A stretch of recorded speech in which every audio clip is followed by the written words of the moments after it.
want to talk about skills. For the last number of years, we've seen countless CEO surveys put the issue of a lack of skills of the workforce at pretty much the top of their agenda. The thing that gets in the way of their transformation, that gets in the way of their digitalization initiatives. This is not new. We've been talking about these issues of skills for quite a while. Back in 2017, I worked with the World Economic Forum on a paper called Skills as the Currency of the Labor Market. And way back then, we were talking about these impending skill shortages as more and more automation was coming in, as we saw greater digitalization, as we saw greater democratization of work. And the issues with these, with the impending skill gaps were really coming to the fore. But yet, in all this time, we've made precious little progress. Now, a survey from my employer, Mercer, the Global Talent Trends Survey, has shed some light as to why we've made such limited progress. This survey has been done for the last 10 years, and it's fascinating to dig into the perspectives of HR leaders and employees as to what's getting in the way. So a couple of statistics. The number one issue that HR leaders pointed to as to why they don't invest in upskilling or reskilling is the fear that the talent will leave the firm. So that 47 million people that Ginny just talked about, case in point, I've trained them and now they've walked out.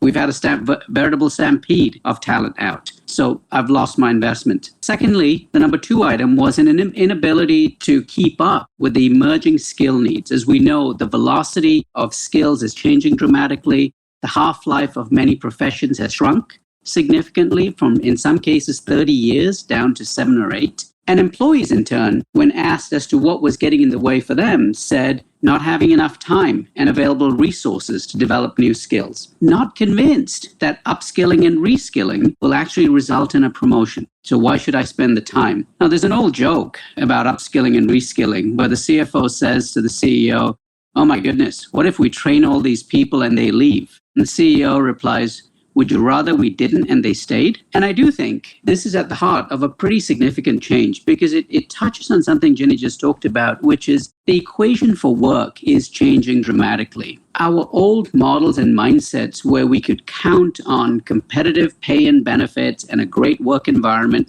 Remember the good old days where we came to the office and worked from 9 to 5 and we all chatted at the water cooler? Well, they're long gone. Those handcuffs of keeping people there because I pay you well, because you've got benefits that compel you to stay, don't really work. The model has to be about one where we meet more and more people increasingly on their individual terms, and we create such a compelling culture and such a compelling environment that they choose to continue to stay. And I do think that the epicenter of that value proposition is shifting from competitive pay and benefits and a great work environment to increasingly two fundamental things. One is flexibility for you to engage with me on your terms, not fit my one-size-fits-most set of HR solutions. Secondly, my promise that I will keep you relevant for a changing world. And I do think that really needs to be the heart of the New Deal.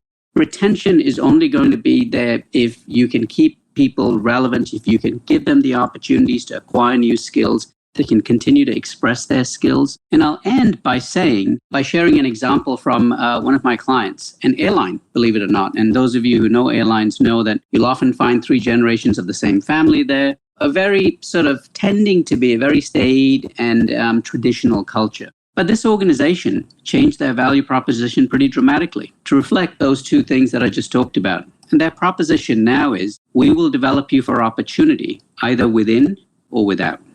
Peter?